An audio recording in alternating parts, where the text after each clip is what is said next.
And welcome to Weather and Ag in Focus on this Tuesday, July 29th. It's 1:09 in the afternoon. I'm Chief Meteorologist Dean Wysocki, along with our Ag Director, Bridgette Readel. And Bridgette, how is your afternoon going? Well, I'm in Iowa. It's hot. It's not as hot as it was yesterday, perhaps, but whew, it's like being in a big old baking oven around here. Yeah. Now, what part of Iowa are you in? All right, I've been waiting for this question. I went through earlier today, Ottumwa, Iowa, which is home to what fabulous TV character? Ottumwa, Iowa. Uh-huh. I don't know. I had no clue. All right, Addison. Oh, poor Addison. I'm afraid you're just a smidge young for this, but are you in on this at all, Addison? Want to give it a whirl? Maybe. One sec here. Hey, no Google, bud. No. Oh, okay, then no. No. All right, so people are yelling at their radios because it was one of the highest number of viewers ever for a series finale. It was staged during the Korean conflict. They worked at a mobile army surgical hospital. MASH? Radar O'Reilly was on MASH. Who? Really? Radar O'Reilly claimed he was from Ottumwa, Iowa. Oh, wow. Okay. Yeah. See, I learned something new today. I did not know that. So that is their claim to fame. But yeah, been rolling through Iowa. Saw a lot of corn, a lot of soybeans, some more corn. Oh, and hogs. So yeah, that's the extent of Iowa right now. Well, I'll tell you what, northwestern Iowa last night and stretching into southern Minnesota, they got raked with 90-plus mile-an-hour winds. I saw pictures of numerous grain bins down, and just, it's not what you want to see. One of my friends from outside the Twin Cities sent me pictures of trees just totally uprooted. So, and those storms are going to shift a little further south. You might be in on that tonight, Bridgette. They're going to ride pretty much along that I-80 corridor, so that's close enough to you. Or Nope. I'll be in Sioux Falls by then. Oh, okay. Well, then I guess you won't have to worry about it. But hopefully you leave early enough where you're not driving through it. Because, yeah, the areas from Sioux Falls is going to be right on the northern end of that.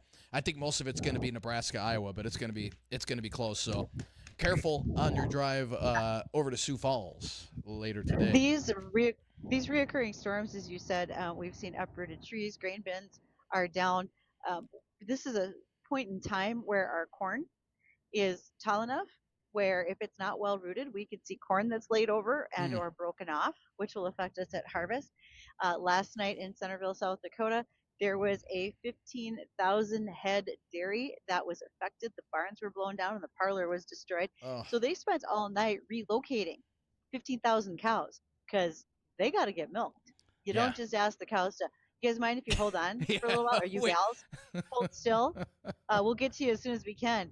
Nope, they were lining up semis throughout the middle of the night to try to get those cattle moved out of there.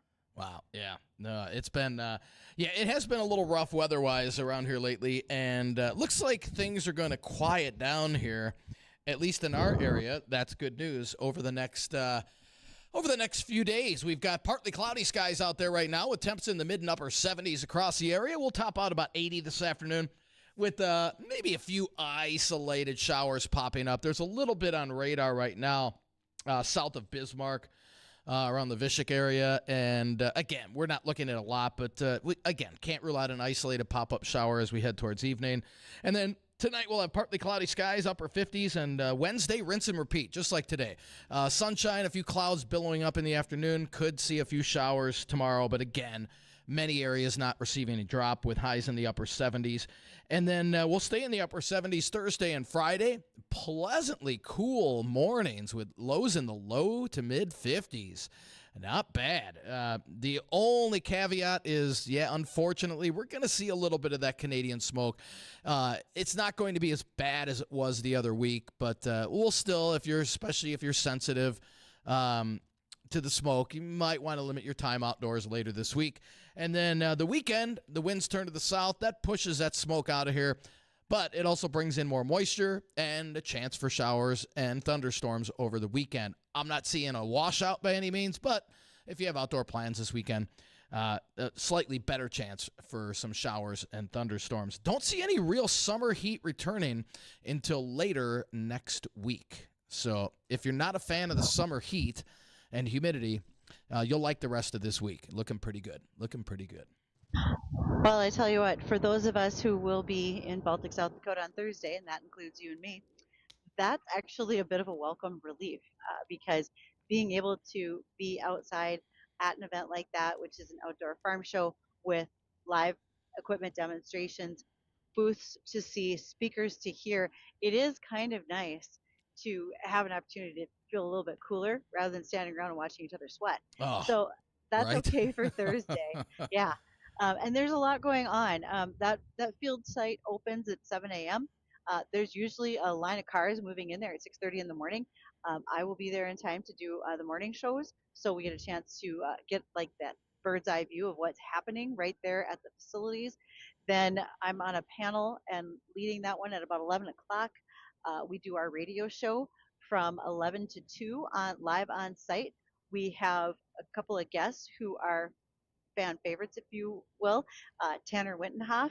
Tanner is with the Farm for Profit podcast, and Andy Pastor, known as Andy Clean, who provides soap to John Deere for their parts counters that they can sell to farmers and others, which I was the first fish house that got to use Andy Clean. And then additionally, there's another panel I'll be doing at 2:30. So stop and say hi if you're at any of those. Would love to meet and greet with a lot of folks just simply to know who they are, shake hands. We'll be manning our booth as well, which will be located next to the Hefty Naturals and close to the Fent equipment as well. So take the time to stop. We look forward to visiting with all of you.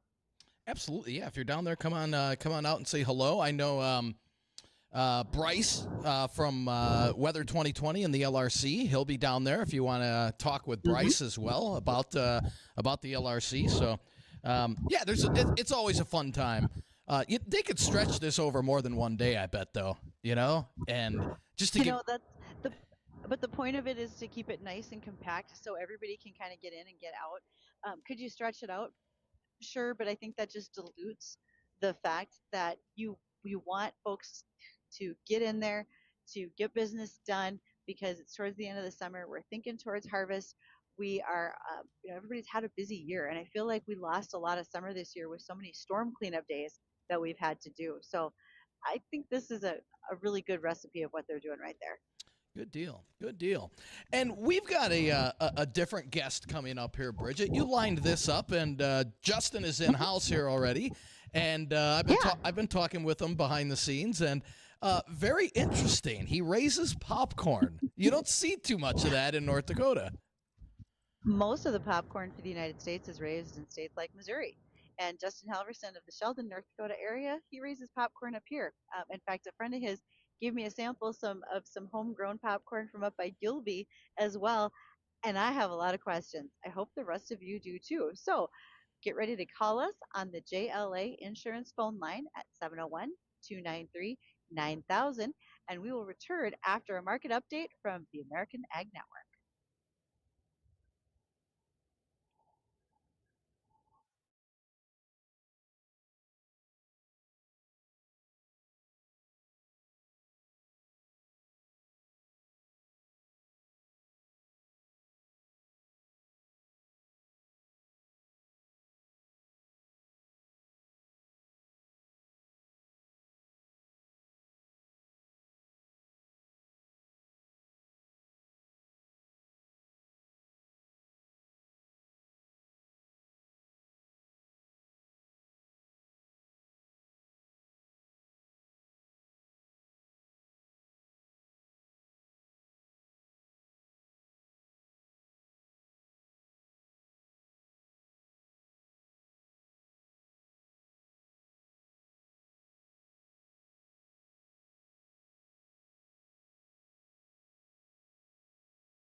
If you want to chat a little further about your protection on the internet, cybersecurity for your farm or agribusiness, and so much more, Chris Sherman will be joining us down in Baltic, South Dakota for Ag PhD Field Day. He'll be at a booth in the AC shop. Stop by and ask him about the fence check assessment because you might want to double check, do I have what I need to be secure in my cybersecurity? Well, Chris will help you assess that. Thanks for being here this afternoon while we visit with Justin Halvorson. Justin is from the Sheldon, North Dakota area and has the slightly unusual title of raising popcorn in North Dakota. So, how few of you are there, Justin? This isn't something that we get to see very often. I don't know how many there are in North Dakota, but there can't be too many. I guess I haven't researched how many there is, but I don't know of many. I'm going to take a stab that as a guy who raises field corn, how did you decide to branch off into popcorn as well? So it's a long story.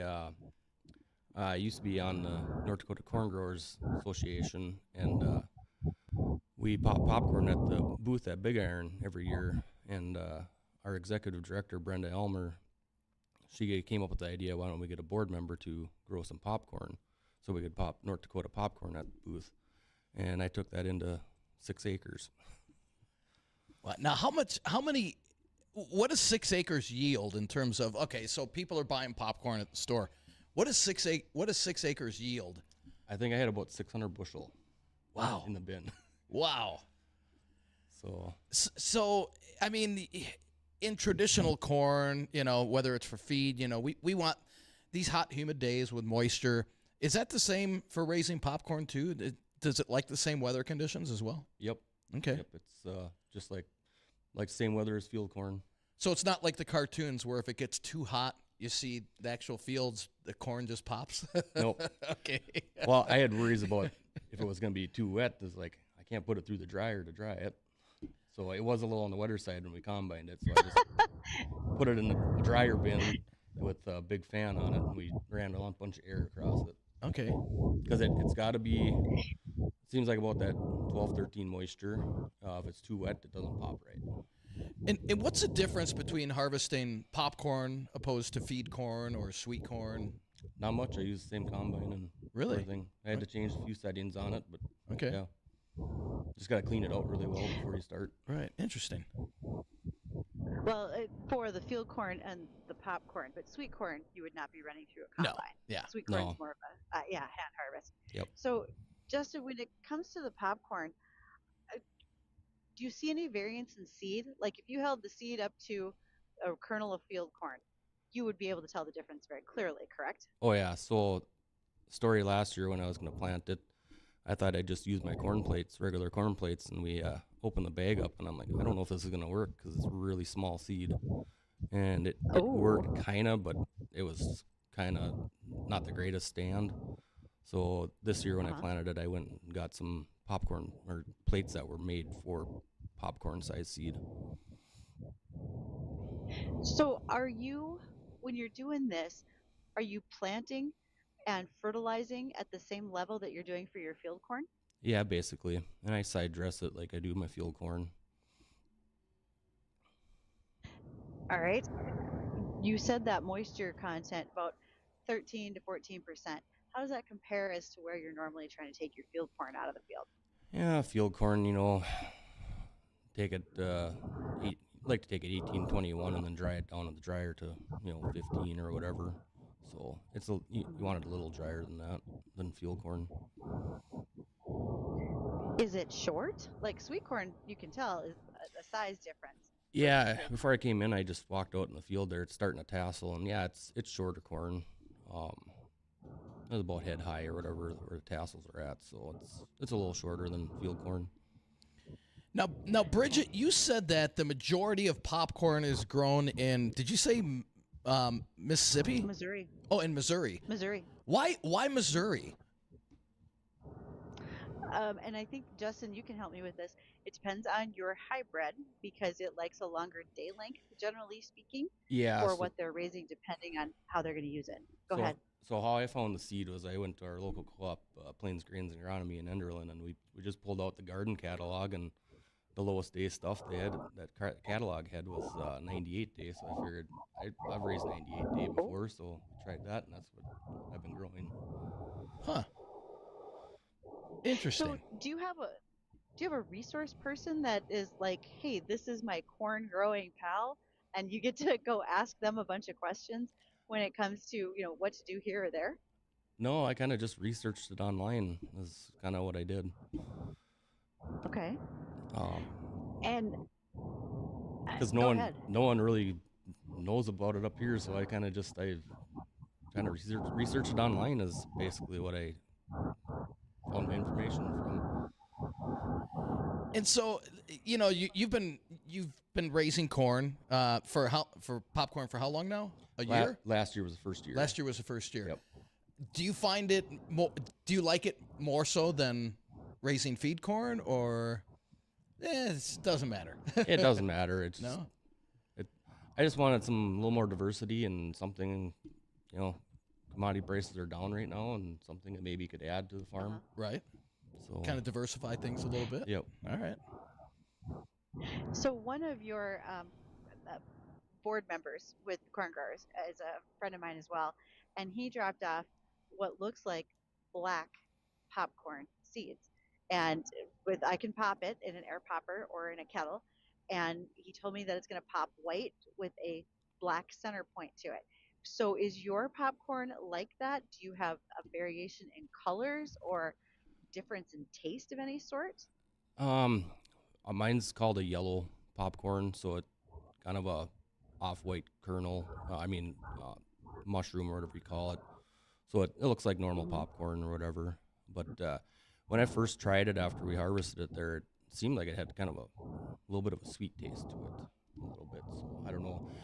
I don't know if that picks up from growing in certain areas or or what it is, but.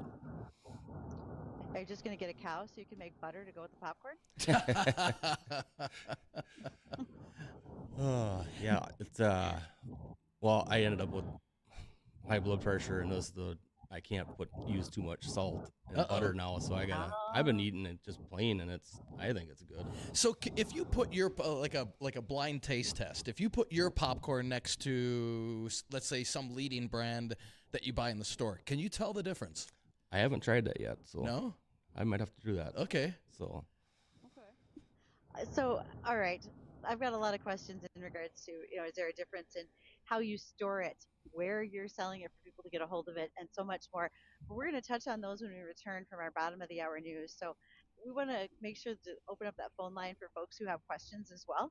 And you can reach out to us on the JLA Insurance phone line at 701-293-9000. We will be back to continue talking with Justin Halvorson about his popcorn here in North Dakota.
And thanks for joining us as well as following along with our Here We Grow 2025 as we are growing wheat.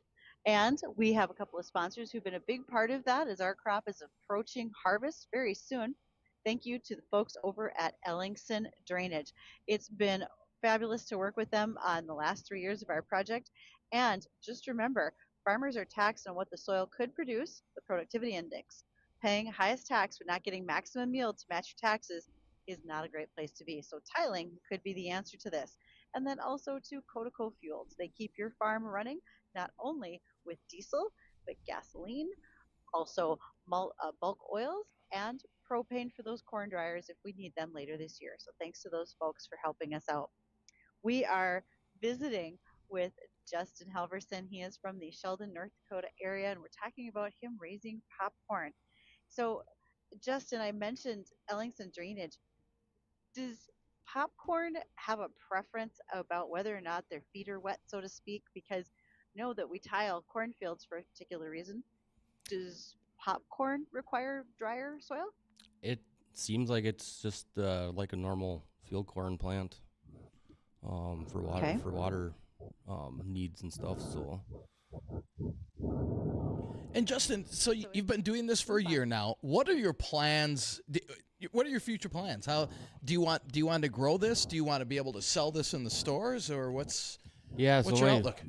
My plan is I hope to get it into retail stores around the area and sell it online and ship it and stuff, and that kind of stuff. How difficult is that? I mean, obviously you have to promote it, but in terms of like health and making sure the packaging is done correctly, is that a little more difficult than people realize? Yeah, I'm trying to find time to do it here with farming going on. Right. So trying to find get either a spot in the shop to cordoned off for doing it and stuff. And like right now we're hand cleaning it with pans right now. And I gotta find a better way of cleaning it if I can find someone that will take it and clean it. That's food safety qualified or whatever. So, but yeah, we're hand cleaning it and kind of hand packaging it. It's kind of local, homegrown kind of thing. So right now, I think that would do, especially up here locally. I think people would much rather buy some locally grown stuff than over the counter stuff. The national brands. So. Yep. That's what I'm kind of going for, is locally grown. Good deal. So when you're thinking about packaging it up, how young are your kids? Is this a place to start them like with 4-H projects? So that if they're helping you hand clean it, maybe that's a good spot. Oh, I don't have any kids right now, so it's me and my 2 employees on the farm. So. Okay. Well, we're going to need another plan of attack. Let me go back to the drawing board on that one. All right. So are you storing this popcorn as a bulk item, like in a bulk grain bin, or do you have to bag it and keep it separately somewhere else, or any different storage conditions? Right now, it's just in a bin. It's in a flat bottom bin, kind of one that's got big airflow, so I had to dry it down, and I'm hoping to move it to a hopper bin here before harvest. So got enough space for everything at that rate. Yep. That'd be excellent. And you said there's not a lot of other folks that are making the investment or the time to get in and raise popcorn. Would you encourage others? I just don't know. It doesn't take many acres to grow a lot of popcorn, so it's kind of a small thing. I mean, I ended up with 6 acres last year, and we dang near filled a semi full, and I still have 500 bushel of that or whatever. So, wow. Were you really surprised at the yield? Did you expect that it would fill a semi? Well, that's why I ended up with 6 acres, because I was like, I don't know what it's going to yield. I don't know if it's going to yield 40 bushel or what, and it ended up yielding, I don't know what the numbers are, but it was 600 bushel on 6.5 acres or something like that. So where are you going to put? Do you have room to put this year's harvest? Well, I'll probably end up putting it in that same dryer bin to dry it down, because I'm not going to put it through the dryer. So. Right. Oh man. In a way, I would really like you to run a little bit through the dryer, just a little bit, just to get a video of that. The top of the So we know dryer what will it looks like. pop off. You're like the best type of thing that Orville Redenbacher could never do. This would be awesome. I'd love to see it. Uh, so, as a guy farming out by Sheldon, talk about your conditions right now. What your fields look like. You guys had some very heavy winds at the time that Enderlin was hit by the storm. Yep. So, what are things looking like for you right now? Well, we were doing pretty good there out east of Sheldon there, and now we got, I think it's over 3 inches, so I got water standing everywhere again. And but everywhere else, we farm from Sheldon over east to Leonard, kind of that stretch there. Okay. And over east there, Yep. it's a lot better. We have some drainage over there now, so corn's looking really, really nice so far. The beans kind of Good. I can never tell beans until I hit them with the combine. It seems like, yield. No good way to judge them until you hit that point of harvest. Yep. Are you doing anything besides the corn, the soybeans, and the popcorn? So I also grow canola too. I got about 425 acres of canola growing too. So. And are you a guy are you taking it into the crush plant as something that's kind of new for you? Is this your first year? Nope. Actually, how many years has it been? 7. Grown it for 7 years, and that was an idea that came up, and I got Enderlin crush plant right in my back door. Figured Right. I'd maybe try it and see what it does, and it works pretty good, especially with the moisture we have. Wow. Now, you said you had to give a shout out to somebody as well. Is that right? Oh yeah, well I was just gonna mention the corn's gonna be at the North Dakota corn booth at Big Iron. Ah, I'm supplying the popcorn there for them to pop or whatever. So people want to stop by and get free local grown popcorn and check on their Corn Grower Association membership. And I think we're giving away a seed depth tool and bottle opener and at the booth too. So And when is that, Justin?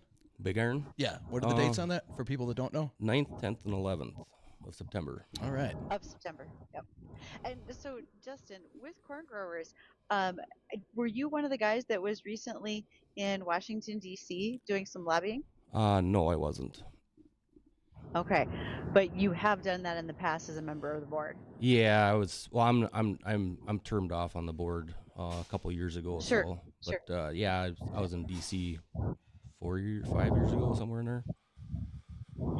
So when you think about that, I know that oftentimes I hear farmers say, I don't have time to be a part of all of these things. And I get that. Our lives are really, really busy. But when you think about what you get out of it as a grower, being part of that commodity board, can you share some of that insight with folks who are listening? Yeah, it's my first year when I got onto the corn growers, I was amazed at what goes on and didn't know that all that stuff went on. And yeah, it's important to when they go out to DC and talk to everyone out there. It's really important. Have you been asked any surprising questions when you are visiting with lawmakers in regards to your operation or just the farm economy? I can't think of any right now, but I'm sure there was. Well, last night I had a chance to speak down here in Illinois, and sometimes we get questions on air that take us a little bit by surprise. So I would imagine that you maybe get that as well, because you're talking with a lot of congressional leaders that don't have a background, so to speak, in what you are well versed in when it comes to. Yeah, and it's going to be less and less people connected to ag also. So And that, just so. Okay. I had a question on air one day, and somebody asked me, how long does it take for the steaks to grow back after you take them out of the cow? Oh, God. They were joking, I hope. No, they were not. They That, were that not. took me a little time to. That took me a moment to recover, and just politely point out that cow is as committed as the hog was to the bacon. So it's a done deal for that animal. But folks just don't know, and that's why guys like Justin come in to share and give kind of what's happening on their farm perspective. So We Yep. greatly appreciate that. Thanks for having Oh, me any here. storm damage? What's that? Absolutely. Did you have storm damage though, by the way? After Um, that storm at Enderlin? yeah, so the big one was about 6 miles west of me. And Okay. then we had a small one that came from the northwest, north of me, across over 46 right to the northeast of me, about 2 miles. And I had landlords to the north of me there that got just about all their trees in their yard were down, and their cold storage shed went down, and yeah, I think a neighbor to the west of them had just put up a brand new shed, and that was gone. So Oof. I think they called that one a EF1 or something like that. But man, I live in a double wide, so that night I was driving around because I wasn't going to stay in the double wide. Yeah, no, don't blame you. Don't blame you. Yeah, I might want to find a different sheltering in place location. I understand Yep. what you're saying, Justin. Fair enough. Well, thank you so much for taking the time today, because popcorn in North Dakota, well, it's a rather unique spot. And I think he's leaving us with some samples, Yep. right, Justin? I got some bags looking, here. I'm looking. So what I've got some other popcorn at home. So I'm gonna do a blind taste test, and I'll let you know if I can tell the difference. Okay. I'll let you know if I can tell the difference. Looking Okay. forward to trying it for sure. Thanks again, Justin, for joining us. Thanks Appreciate for it. having me. Yeah, when we come back, we'll have a recap on the weather for the rest of the week and take a sneak peek into the weekend. And Bridgette's got a couple of ag topics to talk about as well. More on that coming up right after the break.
And welcome back to Weather and Ag in Focus, 1:50 in the afternoon. And temperatures outside right now are generally in the mid to some spots upper 70s. We'll rise a few more degrees into that 80-degree range across the area. And then we can't rule out an isolated shower. There's a few right now. Very light sprinkles between Ashley and Wysocki, and those are moving eastward. We could see a few more of these pop up as we head into the evening hours. But again, nothing widespread. And then tonight we'll have partly cloudy skies, upper 50s. And Wednesday, kind of a rinse and repeat of today. We'll see partly cloudy skies. Again, can't rule out an isolated shower or two on Wednesday. It does appear now the smoke is going to be a little thicker tomorrow as a thicker plume moves in from southern Canada. Highs tomorrow in the upper 70s. Much of the same on Thursday. Still dealing with smoke, but more sunshine. Upper 70s Thursday and Friday. The weekend will have more cloud cover come in. Southerly winds will at least blow the smoke out. And a few showers over the weekend and a bed of thunderstorms as well. I don't see a total washout weekend, but it definitely looks wetter than it has been here during the week. And this weather is brought to you by Progressive Ag Risk Management Specialists. So, Bridgette, not a bad-looking forecast outside of the smoke. That's the only bad thing. Yeah, we'll deal with that. I mean, we can, because, again, those poor folks in Canada have it way worse than we do. But I gotta ask, I keep hearing you say Wysocki. Are you doing that on purpose, or are you doing it because that's the way everybody in McIntosh County says it? That's the way the locals. I was told because when I first moved here, I pronounced it like it looked Wysocki, and so I ran in. Yes. I ran into one of the locals, and he pulled me aside. He goes, "Hey," he said, "it's actually like a V, Wysocki." I'm like, "Really?" Okay, wait. I'm from Wysocki. That is my hometown. Okay. Grew up there. I am a proud Wysocki Badger. And the reason someone will tell you that to say Wysocki is because that is a heavy, heavy German-Russian accent. Oh, yeah. Many would call that Ukrainian now. Uh-huh. And so as a local, they just can't say it any differently. And so when I go home, I am told that my accent comes back. So if I go home to Wysocki and then I want to talk about Mrs. Nitschke and her canning jars, I have a little story about her, how she called me one day to buy her canning jars. And I'm not kidding you, that's the way my whole family talks. At least it did when I was growing up. So that's where it comes from. That's great. And that, ladies and gentlemen, is your cultural geography lesson for the day. There you go. There you go. Goodness. Yeah. So if Raleigh is listening, and he usually is, he's from over in Linton, and usually those guys from Linton always said, because they're at Linton, so they always called us Wysocki. Aha. Yeah. So being it's July and people are busily thinking about buying their fertilizer, that may seem odd to some. Why would farmers be considering fertilizer purchases at this time of the year? Well, there's a couple reasons for it. One, we have a monster corn crop out there, and so our domestic demand this year was pretty high. We were seeing folks picking up fertilizer and its use rates pretty heavily because of that extra 5 million acres of corn than we did over last year. Also, when you think about how we import, 12% of our ammonia comes in through imports. Ammonia is our gas version or gas form of nitrogen. 33% of our phosphates, and then 98% of potash. A lot of the potash is used up in our region of North Dakota, Montana, northern Minnesota, because we get it so easily out of Canada. But then if you are watching to see any of the fertilizers that come in from Saudi Arabia or Russia, it's at least a 30-day lead time, more like 60, because it'll take 30 days for product to get to the port of New Orleans from either of those two countries. And then for barges to move up the Mississippi, those travel times are 12 days to St. Louis, 21 to Davenport, Iowa, and 29 to St. Paul, Minnesota. Honestly, being so close to Quincy, Illinois, and some other areas right on the Mississippi River in the last 2 days, I had not ever seen the river barges on the Mississippi or the lock system that they have to use to move those barges. That was sort of fun for me. I'm pretty sure I just about fell out of my pickup as I was staring and gawking. There was just no time or place to stop and take some photos, but it was a pretty cool operation to see. So that is cool to watch. It is cool to watch. Yeah. It really is. Yeah. And when you can see a section of the bridges that pivot. so that they make room for the barges to travel, Right. and they're like parallel to shore when a barge passes, and then they'll swing back into place. I also have not ever seen that until today. I was this many years old until I caught on to that. So Hey, you're never too old to learn, right? this whole day is nothing but a history lesson from popcorn in North Dakota to Radar O'Reilly from Ottumwa, Iowa. On and on it goes. Many of you also are talking about pollinators in your yard and things that you can be doing in your garden to increase the amount of pollinators that join you there. Well, research has been done, and there's even a guide that's called Increase Crop Yields by Managing Pollinator and Beneficial Insect Habitat. And what it can help you do is realize what are the pollinators that are going to be coming to you and how can you best benefit them. So we think about folks mentioning, hey, dandelions, I don't want to mow my dandelions. I don't want to kill the dandelions in my yard because I want to make sure that it's good for my pollinators, bees, etc. Well, after talking to an entomologist with his PhD specifically focusing on bees and honeybees, who's now at North Dakota State University, he will tell you that dandelions are kind of like the junk food for pollinators. You're actually in far better shape to go ahead and plant things like mint, roses. There's a lot of flowers that you can get at a garden center that would be better for the pollinators that are in your yard. Milkweed, of course, is a fan favorite, especially for the monarch butterfly. And we have watched that milkweed relocate to other places. You can have that in your yard as an ornamental, as a great way to attract the monarchs and so many other things. If you're interested in that little booklet about pollinators, you can certainly send me an email, ag@flagfamily.com, and I will share that title with you because that's a lot of words. It's not really so easy to remember. Also, lastly, fascinatingly enough, we talked with Justin Halvorson today about popcorn. Well, there's a plant out there called the popcorn plant for your garden. Its real name is popcorn cassia, and it really likes the southern climates, but you can have it as an annual up here. Under the right growing conditions, it can get to 25 feet tall, but typically around 6 to 10. It has a buttery, bright yellow flower, and it's commented on that the flowers actually have a slight peanut butter aroma. Interesting enough, I wasn't expecting my my popcorn plant to smell like peanut butter. And here we are. Yet another interesting thing for people to learn.